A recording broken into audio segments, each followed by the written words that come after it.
Hey, what is up, Headhunters, executive recruiter, search for owners, and all around beautiful people. This is Headhunters Live, coming to you, live here on the beautiful Thursday, August 8th, 1 p.m. Eastern.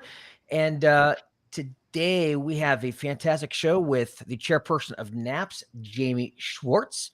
Of course, everybody knows me, Dave Stephen Patterson.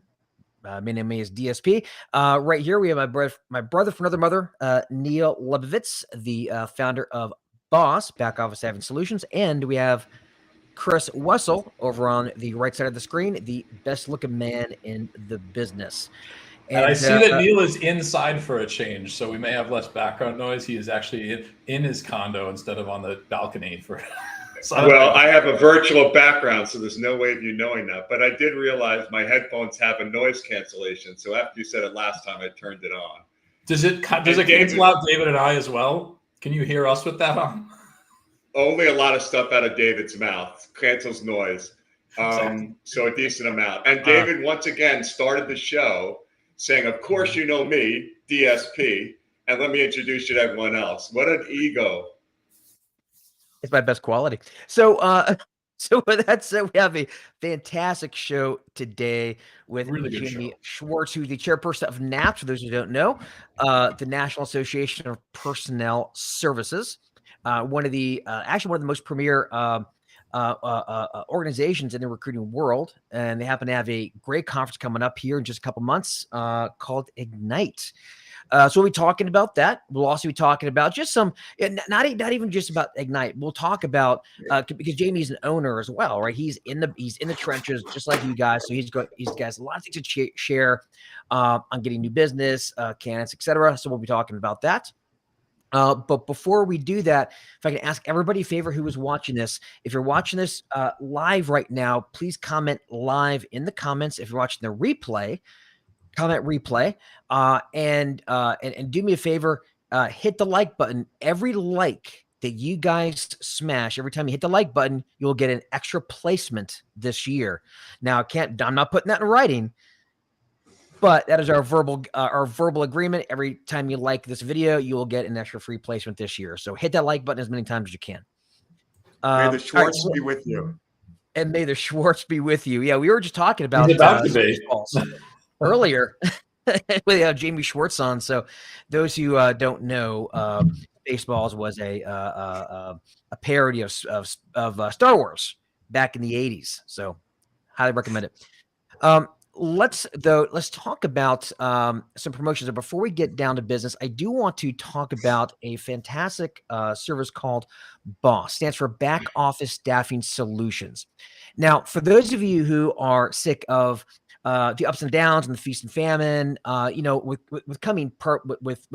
making permanent placements, if you want to get some residual income or smooth out your income revenue for the year, get into contracting, staff augmentation. It's a scary piece of business, has a lot of teeth in it. I've done it myself without a back office staffing partner back in the old days, and it sucks having to figure out the insurance, figure out the paperwork and the contracts, the agreements, and floating all that payroll. Neil's company, Boss, will handle all of that for you. It's a fantastic service. It's the only one that I recommend, not just because I like Neil, because it actually is a good quality service. And they have a lot of really cool branding things that they have in place where you can actually have a branded app for your clients and your contractors. I won't go into any more details here, but check out backofficenow.com. And if you want to get a free little bonus, go to backofficenow.com/GMM for an ebook on what Neil calls the gross margin method. If you want to make more money, go download it. That's all I got to say. All right. Now, in addition, Chris Wessel, for those of you who are interested in hiring VAs, Chris, not only is he in the trenches making placements just like all you guys, but he also helps. He can help you find and train virtual assistants. All right. So I'll get this pretty simple. Hiring a virtual assistant is really, really tough, especially trying to find one who can do things like source candidates. Really difficult. Go to chriswessel.com, schedule a call with him. He'll walk you right through the process. Very easy. All right. And last but not least, I'll make this quick. For those who don't know, my company, the Digital Headhunter, we build out sales and marketing systems. It's called the Agency Growth Machine. We are having a special right now, 30% off. There's 6 spots. There were 7. We sold one yesterday. There are 6 spots available or to August 15th, whichever comes first. So if any of you have been on the fence on it for a while, you can get 30% off if you book a call and sign up before August 15th, unless all 6 of their spots get filled. All right. Go to thedigitalheadhunter.com/build. All right. So that said, before I've got a couple more promos I want to do a little later on in the show. We have a really cool launch party happening next week for a new platform called the Syndicate. We'll talk more about that towards the end of the show because I don't want to keep Jamie waiting too long. All right. So Neil, Chris, you guys ready to rock and roll? Bring the man the Looking hour forward on. to learning something. It's gonna be great. Let's do it. All right. Here we go. Jamie Schwartz, the power of the Schwartz. How are you guys? Good to see you. Welcome. Good to see you. How was the green room? It was awesome. The snacks were amazing. I almost didn't want to come out of it. It was beautiful. Love Fantastic. Well, that said, Jamie, for those who don't know, obviously I've told everybody you're the chairperson of NAPS, but just to let everybody else know who you are, Sure. who are you? What do you do? And what do you want to talk about today? Sure. So, Jamie Schwartz, I am the chairperson of NAPS, the National Association of Personnel Services. On my day job, I own a staffing and search firm here in northern New Jersey. I've also got some affiliate firms, one in California, one out on Long Island. I've been in the business since 1993. So what is that? About 30 years, 31 years. Known Neil for about that long. So I remember when Neil was speaking at I think it was SIA, right, in New York City. That's got to go back to in the late 90s, maybe. Yeah. Yep. So, but for me, I joined NAPS probably around 2006, and I found it to be an invaluable organization. It's a trade organization, but the focus is really on professional development, education, really learning, networking. I just found that the organization really was made up of individuals who were like-minded in wanting to develop and grow professionally and grow their firms. And so a lot of diverse representation there, different types of search firms and staffing businesses. So there's a lot to learn from each other.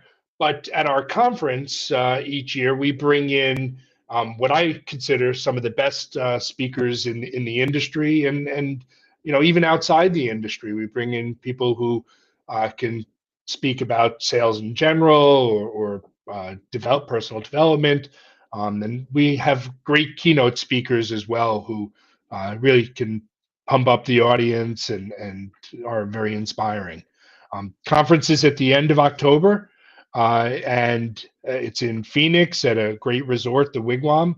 And I encourage everyone to head over to naps360.org to check it out. This year's focus is really there's an underlying theme of how can we be more productive? How can we leverage our desks with technology? And I think we're always thinking about how we can be more productive, but it's technology is at the forefront of those conversations. So. Well, speaking of that, a little something about technology. I remember now. I've not been in the business as long as you guys, Okay. but I do. They say I do look at my age. I've been in the business since '97, so still been around a long time. And I remember when I started with MRI in 2000. I remember we had these dummy terminals, so we didn't even have Windows. I remember when I got my first actual Windows machine about a year after I started. And then I remember I got my first wireless headset. It was a contest for the biggest biller for that quarter got a wireless headset. It was a big deal. And it's crazy to technology how things have progressed since then. So I guess let's start off with here. Let's get right into maybe some value for some of these folks. Looking at technology, and having said that, and given the fact that you're an owner yourself as well, what are some of the really cool little tech tools that are out there that recruiters are using to enhance their productivity? So, for me, it's being in the industry, this long. I've seen the evolution. I remember working in New York City before email was really a thing, and we were using the fax machine to send resumes down, and then there were the bike messengers who would come pick up the resumes and deliver them to the client, right? So that we can get the resumes there. Right then, my business partner jokes that she was the tiebreaker in a debate between the owners of the firm she worked at on whether or not they should buy a fax machine when they first came out in the 80s. And now I had the same one. That thermal paper, right? Same debate. Now for fax, is it the fax where you have to make a copy of the fax that you got because it faded after like 6 months? Right. Like that thermal paper, right? The thermal paper in the roll, right? And it would fall on the ground. But you think about it. That's just the whole premise of that. The fax technology, email, bike messenger is basically to move information from one place to another as quickly as possible. I when I talk to our team, I remind them. I say, going back before email, we were using the fax machine. Before that, it was snail mail. Before that, there was the Pony Express. Before that, you had ships going across the world, bringing the message. And we're always looking at ways to move that information faster. And what happened with email, in my opinion, was it really transformed the speed and pace at which we work. The problem with email is that it evolved into this way of basically spamming the world, right? With lack of individualized content. Wait a minute, Jamie, are you saying that recruiters spam? No. Is that what you're implying, sir? No, I'm saying in general, we all do, right? It can be used for evil. Every industry, right? But think about it. It went from this individualized communication to this templated way of mass distribution, and the quantity, was the priority over quality, right? There was no individualization when you have mass email. Now, what I think we're seeing is a return to individualization while still maintaining the high quantity levels.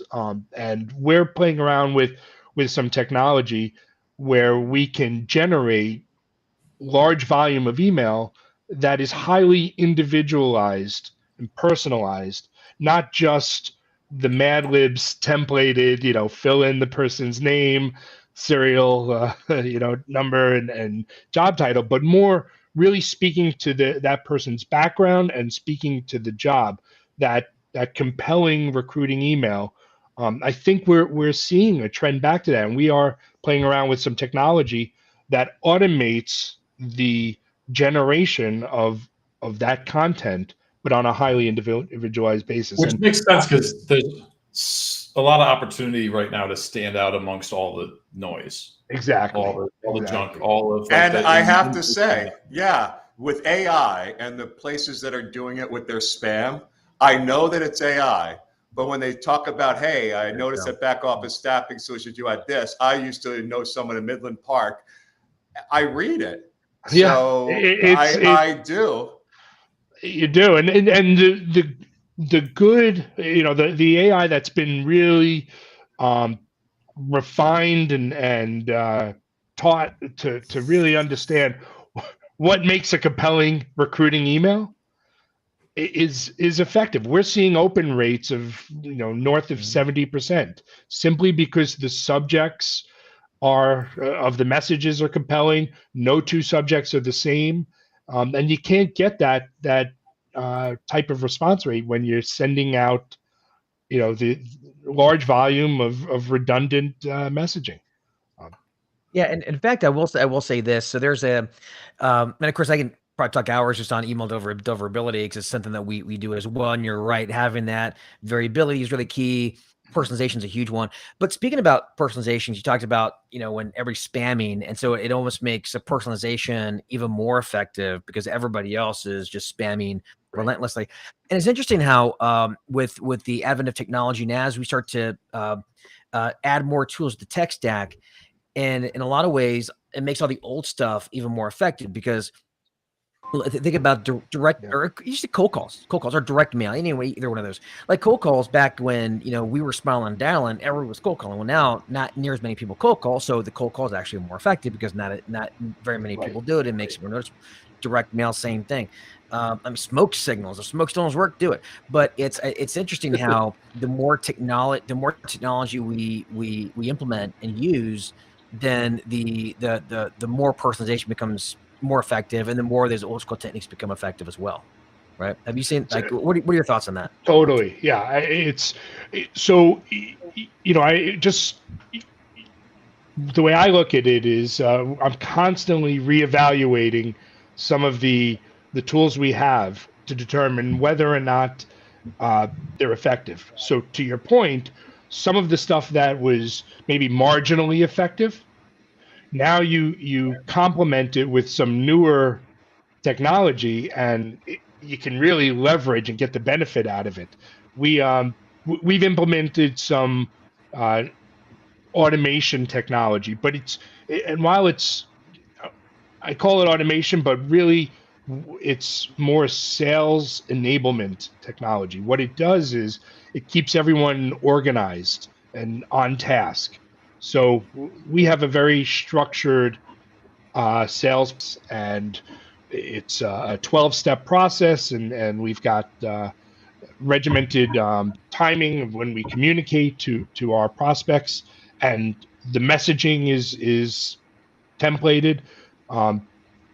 But the issue is keeping up with that activity level on a daily basis. Managing that activity level is very time consuming, right? If you have let's say 100 prospects, firms that you're prospecting, and you've got 3 contacts at each one of those firms, you're talking about 300 contacts. And if you're going to touch them, let's say 10 times over the next 6 weeks, you're talking about thousands of touches. How do you manage that? How does an individual at their desk stay on task? And there are, all these tools to kind of, you can use the tasks in Outlook and things like that. But it's really a push where I've got to go and set those tasks up. What we've been using lately, more recently, is technology that creates all of that, those to-do lists, and keeps the recruiter on task. So things like InMails and the phone and email and LinkedIn connections and all these other multi-channel approaches that we have, this technology that we have, that will, quite frankly, I think we were underutilizing because there was just so much to do on a daily basis, and the recruiter gets distracted. We're now keeping them on task, and we're really getting the benefit out of all these technologies. So yeah, and to plug NAPS, Jamie, you could tell your passion with technology, and as chairperson, Jamie vetted every speaker, the presentations, the bullets. It's not a speaker coming in and giving you their flavor of the month. Dorshan coming in talking about closing more deals. It's really a curated event that you're going to see with Jamie's passion for making sure it delivers that content. Right, Jamie? Yeah, 100%. We open up at the beginning of the year. We go out to speakers and ask them for their proposals, and we get a lot of interest, fortunately, and we're able to. The board's able to sit through and sift through the lineup and really say, okay, we think this content's going to resonate with our members. And that's really what the board's tasked with doing, is making sure that content is going to resonate with the attendees. And speaking of, by the way, looking at the attendees, I see you've got Danny Cahill, who I always consider the king of the one-liner in his banner. And Yes. I've never seen a trainer recruiter who could spin out a good one-liner better than Danny Yeah, Cahill. he's sharp that way, right? It's a Yeah, he's great. not sure I He's would always so say what comes out of his mouth, but he gives a great presentation. You got to be comfortable. Who's the other keynote this year? Last year you had an Olympic star. We haven't announced that yet. So that's Okay. we're finalizing that. But yes, typically we go for someone not from the industry for the first. We've had an astronaut in the past. We had Rudy for the movie Rudy. Really?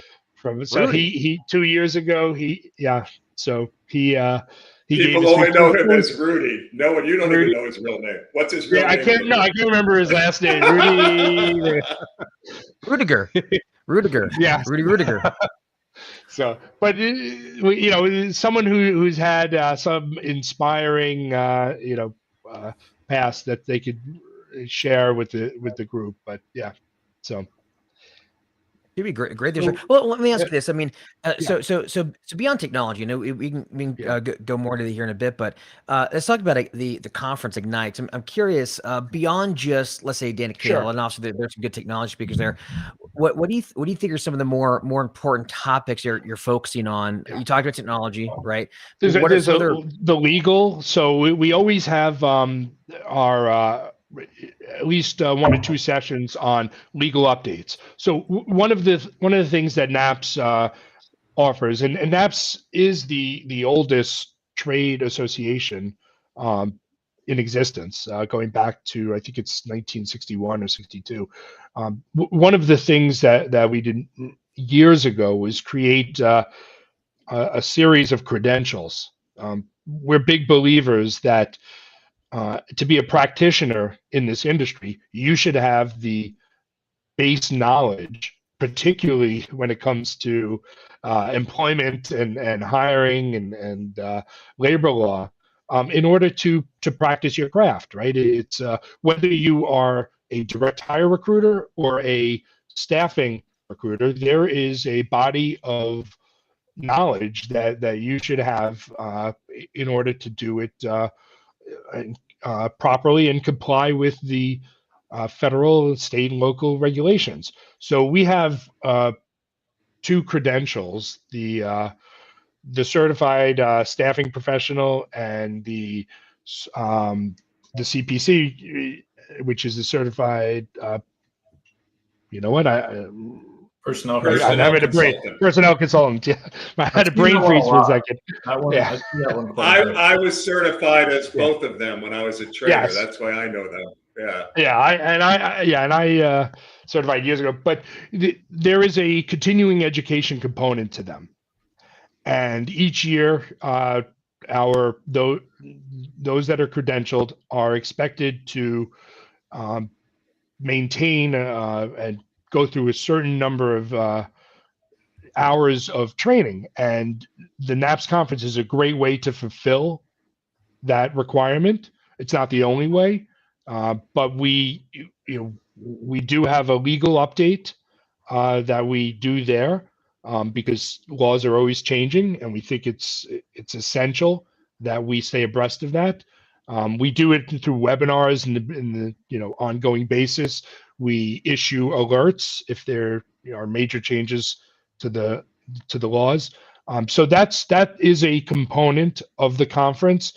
Sometimes we get into kind of not so much the regulatory part, the labor laws, but also contractual issues with clients, how to craft a great fee agreement. If you're in staffing, Neil, the indemnification laws become a huge thing. So, understanding that and making sure that your agreements are protect, the areas that need to be protected. Because So that's another area. a lot of people I've seen, and I did this too when I started in the business 20 years ago, like they just kind of write up their own agreement, or they copied one from where they worked, or they kind of made one up. And you don't know how bad your agreement is until it bites you in the ass when you get sued for something or whatever. And you don't realize, especially if you're in the temp business, it's even more nuanced. There's so much on you, and there's so many requirements for contracting with different entities and all that stuff. So I just want to underscore like how important that stuff is. Some people are like, I got a good agreement, it's fine. But I'm just saying, just make sure. Yeah, let me also say this. You make a great point. That's absolutely right. Yeah, cheap plug here, speaking of contractors. If you do want to protect yourself when it comes to contractors, just go to backoffice.com. Well played. Hopefully, Neil, you didn't mind me interrupting you about that one, right? That was cheap. I'll take it though. What I was going to say is you can also join NAPS if you don't go to the conference. And again, I have no skin in the game other than you get great webinars. You don't have to do it, and it's inexpensive. And you can become an allied partner, right? And you get lunch and learns, and you get this newsletter monthly and quarterly with great stuff in it. Well, and on the topic of it, because I wanted to talk about membership in general, because not everybody's as familiar with it. I'm intermittently been kind of familiar with it I'm the baby here. I've only done this for 20 years. So, but in the 20 years I've been doing this, I've come across it before. But like when I was digging into the site before we started talking, I saw a couple of things that I think would be helpful for our audience, especially there's a lot of solo recruiters. Like I know that like there's a lower cost for a solo desk. Solo practitioner. There's also healthcare. Like talk about that. You have a healthcare program? Like people get their health insurance through you? Really? Healthcare program. I think it's to be honest with you, I think it's an allied partner that has a product. It's more for the staffing. I think it's a MEC plan, which is a minimum essential coverage. Essential coverage, yeah. So I'm not sure. I'd have to really investigate it a little bit more to tell you about it. Well, I guess because I have my own firm, I have my own. We have our own. We're big enough to have our own coverage. But you may be right. Chris, what are you trying to stump the speaker? I was trying to stump I was going to throw him a softball and I missed. Healthcare. The one thing there's a lot of good stuff in there, and it's solo. It's like $400 a year. It looks like. Yeah. I think. Yeah, it may be. It's just not something that because I've got employees and stuff. We have our own plan. It's not something I've explored. What I will tell you though is the legal has been the legal updates have been invaluable. I think understanding the changes and stuff, it's been invaluable for us. But I will say this: when it comes to an organization like NAPS, or really any organization, but NAPS is a great example of it, probably one of the best ones, is that if you're a solo recruiter or just a small shop, feeling like you're on an island. Because I know when I started my first firm many years ago, and I wish I would have had other firm owners to bounce ideas off of, or even just complain to, so I brought my wins with. And having a community, I think, is a big deal just for your mindset. So you don't feel as if you're just like slogging away in this battle alone, right? Even if you're solo, there's other folks out there you can network with in NAPS. 100%. It's some of my closest colleagues in the industry, my closest colleagues in the industry have come from NAPS. I look forward to seeing them, even though it's a conference where we're learning, we're in sessions all day. I still enjoy the camaraderie, and I keep in touch with them throughout the year. We're always texting each other questions, asking each other, how would you handle this? It's just great to have that sounding board. Okay, so with that said, let me ask you this. So, if you don't mind, I'd like to ask you about some of your experiences at NAPS, or even just as a firm owner too. I don't want to just talk NAPS only, but in your experience as either NAPS or an owner, what can you what can you share with recruiters now, right? Again, you've been in business for a long time, so you've been through a few of these before. Market ain't great. It's okay. I mean, it depends on who you talk to. It depends on what report you're in. It depends on what niche you're in. And I get all that. Yeah. But obviously, it's a bit tougher now than it was a couple years ago. Yeah. So again, as chairperson NAPS, you've talked to tons of people. You're forming yourself. What would you say? What would you say to the average recruiter watching this, who's a little stressed out about what's going on with the year, politics, economy, et cetera? How should they approach the market? So, I look at the demographic trends, and for the last 50 years, 60 years, you see that the total fertility rate has been plummeting, right? I don't know if this is something you guys have discussed, but if you look at the fact is there's a cliff coming soon. Yeah. Well, I think it's here and on some level. Like 1970, in the early 1970s, we saw the total fertility rate for women in the U.S. drop below 2.1, which is the rate that would sustain our population, right? So what we're seeing is we have an aging population. Well, in the 08-09 drop, like a lot of educators and stuff are focused on that too, because those folks that would have been born around then are starting to go to college, and colleges are getting nervous about. They don't have exactly. They don't have enough demand for it, and so that trend, in my opinion, it has nothing to do with the pandemic. It just has to do with the fact that we're not reproducing. We haven't been reproducing at the level that we once were, and there are different reasons. People think for that have caused this. Personally, I think that, quite frankly, that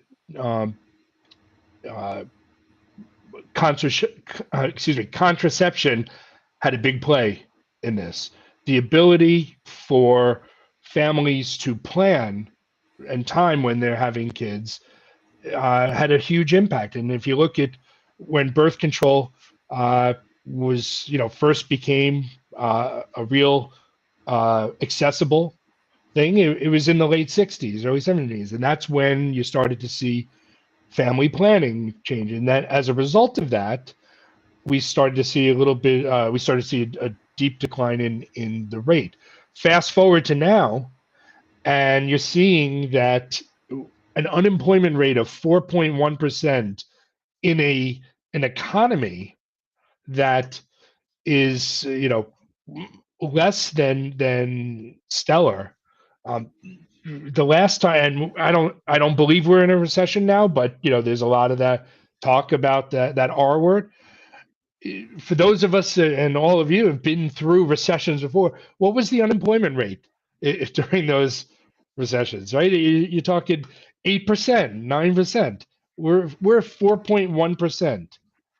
It's not because people are on the sidelines not wanting to go, in my opinion, not wanting to go back to work. They're not on the sidelines because they have stimulus checks from 4 years ago when the pandemic was at its peak. It's because we don't have the population. So what that says to me on a macro level, there's going to be demand for our services. The issue we're dealing with right now, I think, is a short-term issue where there's some contraction, and I can get into why I think that's happening. But my outlook overall is there's going to be demand for our services because we just can't resolve that population issue overnight. Well, okay, so I hear what you're saying there, but be that as it may, there's still the reality though of people now. Yeah, a lot of recruiters, it's harder to get business. I mean, it's just a reality, right? So I think what I would say, what would you say to them? Because obviously, there's always going to be this business, and I've always been a big believer. The best firms, best recruiters rise out of recessions, right? So obviously, it's kind of the crucible, right? But how do they get through the crucible? Yeah. That's what I think people want to know. So clearly, there's got to be a shift in how you spend your time, right? And I assume that recruiters have recognized that. We're finding that the MPC is the most effective way Yep. to get interest, right? I agree with you. You have two ways to sell. You're selling your ability to deliver service, right? That's the kind of abstract. Let me tell you about my company and the what we're about and why we are unique. I think there's some validity to that, but I think it's a hard sell when you say, hey, I've got a candidate that is well vetted. I always think of ready, willing, and able, right? They're ready to do the work, they're motivated to do the work, and they're able. They have the skills to do the work. I've got that candidate that is ready, willing, and able that I can put in front of you. I think that's the way to go, and where we put a lot of emphasis on the MPC in this market. Speaking of NPCs, actually, and it's kind of like the Costco technique, right? You can have the best product, but you want to give people a taste of it to show you. And I think, and what I've always said with NPCs, I love NPCs, by the way, but it's not, and you probably have seen this as well. It's not necessarily about placing that person. And if you place that person, that's great, but it's a demonstration of That's exactly what it is. Everybody says they find the best people. We all say the same crap. We all say the same crap. Just some say it better than others, but actually showing up saying, hey, here's a candidate that no one else has. That's a huge splash that you're making, right? So from your perspective, it's not so much about placing that person, although that's the cherry on top. It's more about the demonstration, right? From my understanding, demonstration. That's the key word. That's yes, exactly right. Do I really think that you're going to hire this candidate that I put in front of you when we haven't had a conversation yet about your need? No, that's. But let me show you without us even talking.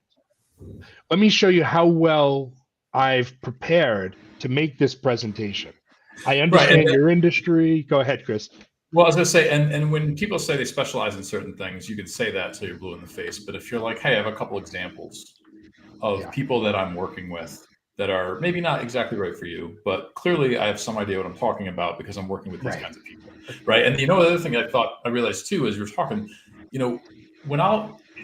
so it's related to this. Like when I have an initial kickoff with a client, we're figuring out what we're looking for, all that kind of stuff. We ask what they're interested in, wants, needs, what can substitute for what, that kind of thing. That's all fine and good, but I always leave the conversation with, listen, I know we're going to probably once we can talk about this for an hour or 2 hours. Once we get a couple candidates in play, that's when it gets real, right? That's when all of a sudden, suddenly other preferences come up. It gets more, so as soon as there's a specific example of a person to talk about, somehow it makes it like more real for them. And then, they refine their demand now that they have an example in front of them. And I think it's the same thing when you're prospecting like that, because now you're getting more specific. Now we're talking about a specific example. And I think if you do it right, some people fudge it. Some people are like, I got the perfect person for you. Here's this guy. If you want him, it's 25%. Here's my agreement. That's not the right way to do it. But what you're talking about, it's the I'm talking about. So there's, it's really, and I always say that our industry is deceptively harder than it appears, right? It's very easy to explain what we do. Not very easy to do what we do. There's so many turnover in our business. That's why there's so much turnover. Or when people are like, INPC and it doesn't work, it's like, but you could do it really wrong. Yeah, exactly. How much effort did you put into it? When you present that candidate, how well did you vet the candidate, and did you identify?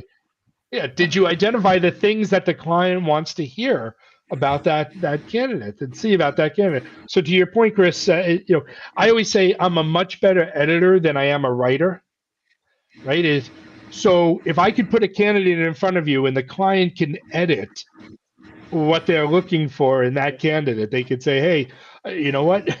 I like this, I don't like that, or it makes it easier. And so when you talk about having something concrete to work with, that to me is what that MPC does. It starts the conversation. Well, I will say this as Jamie. well, and we're gonna have to wrap here in a few minutes, but I do want to say this real quick. Sorry, Neil, just real quick on this. Yeah, it's okay. No, good. One thing that a lot of people don't realize about NPCs, I don't hear anybody talking about either, but I think, at least in my opinion, it's really true. If you're cold calling, and now for most recruiters, it's easier to cold call a candidate about a job than it is to call a company about your services, right? Because you got something concrete, and if your candidate says no, they're not saying no to you. They're not rejecting you; they're rejecting the job that you have that you're presenting to them.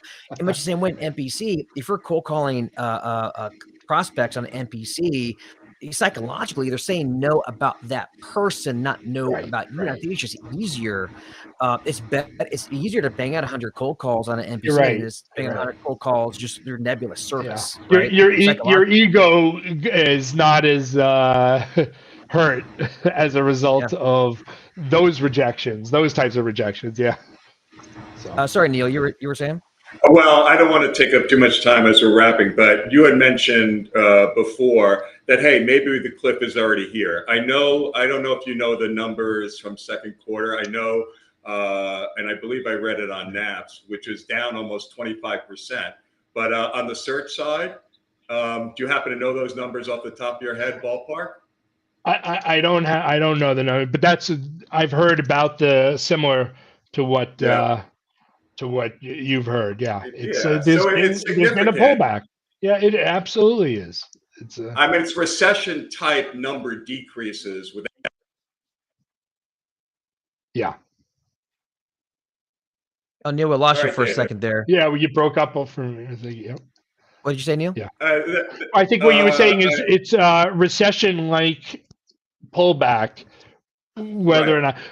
So here's the other thing, and I know we got to wrap up, but what I think we're also seeing is when you look at the 2021, 2022 numbers, something like a third of the workforce changed jobs in that period of time, right? There's 50 million, 60 million people change jobs out of 170 million workers. You're talking about almost a third people change jobs. That's not a sustainable model, right? Where every year and a half, a third of the workforce is switching jobs. We were writing fees just for it was very easy, and so we miss those days. But that is an anomaly, and the reality is we're probably in a better market than we think we are. It's just when we look at 2022. And think of the people who think of the people who got into the business in the last few years in like strong market, and if some of them are struggling because now they don't know how to adapt, and some people who've been doing it for 15, 20, 25 years are struggling because they don't know how to adapt. They know what worked for them for a long time, right? So like I think adaptability is a big part of it, and just understanding. Like I've always felt recruiting is a series of gold rushes, and none of them are forever. And you just have to know which one and see them when they're coming and jump, you know what I mean? And see where the opportunity is. That's a great way to say, yeah, you're right. Yeah. And you want to get in on early and know when it's done, then it's time to move on. But the profitability in those gold rushes comes during the bad times when you lay the groundwork of the foundation, because if you just wait for the gold rush, what everybody else is doing that too. It's the people who go through the crucible, learn their lessons, build their foundation, learn good skills and resiliency, good habits, right? Resiliency. Those are the ones who clean up in the gold rushes versus the others that may make a few placements here and there, but the next recession hits and then they're wiped out again. So let me add one other thing that we're seeing. One other thing we're seeing is that we're hearing is that companies are not laying off the way they normally may have in the past. They're hoarding talent because they don't want to go through the rehiring, knowing that it's times are going to get better for them. Interest rates are going to fall. They're going to be investing, and also we're not seeing people wanting to change jobs as much. So the recruiting, is still tough. Forget putting aside the fact that only unemployment is at 4%. Add to that people are not necessarily willing to make a move because they're being taken care of by their employer. Their employers or are or retaining them. or they're scared to, because a lot of people do these Yeah, bad, or they see all these sure. layoffs and think, well, why move and take that risk? Yeah. But I know Last I'm in, gonna first out. Yeah, LIFO. yeah, Yeah. yeah. But but I do think the companies are, you don't see the mass layoffs, right? They're like, forget it. We're going to repurpose these people. We're going to figure out how to engage them, keep them, retain them. Well, that's it. Let's start wrapping up here, Yep. because it is we're about to turn into pumpkins, I think, as the saying goes. But I will say this for the folks watching right here again. If you're watching the show, like it, love it. Every like you click, you're gonna get an extra placement. Again, don't hold me to that, but that's the theory. But like the show, share it with your friends. And also, if you're interested in going to the Ignite conference, it's the end of October. Go to naps360.org, not only to join NAPS, but also get tickets to Ignite. Neil is a platinum sponsor through Boss, so pretty excited about that. Lots of great speakers. Yeah. I know Trisha Tampkin's going to be there, which I'm good friends with her. Danny Yeah. Cahill, the king of the one-liner, is going to be there as well. I may Neil's going to be presenting, right? Neil, not only is he sponsoring, Neil's going to be presenting great.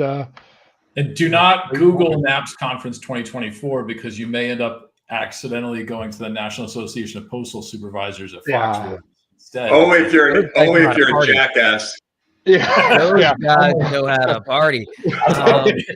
But all right. So with that said, one thing I want to leave here, because I know we have to wrap. I want to leave with one more little promotion, and I want to talk about next week's show.